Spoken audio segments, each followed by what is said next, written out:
Brexiter Alexandra Phillips raged the Prime Minister is allowing the EU to call all the shots in the Brexit negotiations, warning the Brussels bloc will end up serving the UK fisheries scraps. Speaking to Express, the former Brexit Party MEP argued Boris Johnson's first Brexit mistake has been that of allowing Theresa May's withdrawal agreement to pass through Parliament instead of negotiating a better proposal. Ms. Phillips warned the mistake will cause the UK to be served scraps over the table on fisheries and other issues. She said, "They've been failing to actually look like they've got any conviction or position on a post-Brexit future for the UK. They are half-qualified. We don't want these terms, we do want these terms." When if they had said from the beginning, "We want to leave without a deal," and then prepared for that over the course of the last year, we'd have a definitive position of where we were going to be. Lorry drivers would have the technology in place to cross borders, we would know exactly how we're going to shore up supply chains. And we would know that we would be repatriating all of our fishing.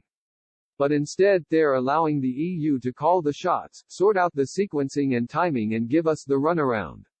We're waiting for the EU to serve scraps over the table. And we're not even able to tell our own people what it is we're going to be doing, what we're going to look like. So I think it's all a bit of a pickle, frankly. It comes as the President of the European Council has said negotiations on a Brexit trade deal have reached the moment of truth.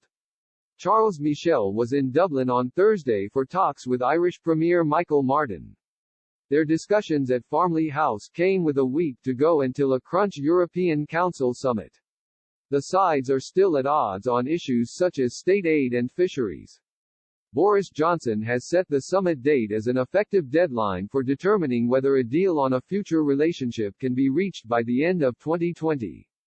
Mr. Michel said the EU wanted a deal, but not at any cost. He said it was time for Mr. Johnson to put his cards on the table. Mr. Michel said significant steps needed to be taken by the UK in the coming days if agreement was to be reached. "The coming days are crucial. This is the moment of truth," he said. There is only 1 week to go before the European Council on October 15 and 16. He added, "I have been very clear with Prime Minister Johnson.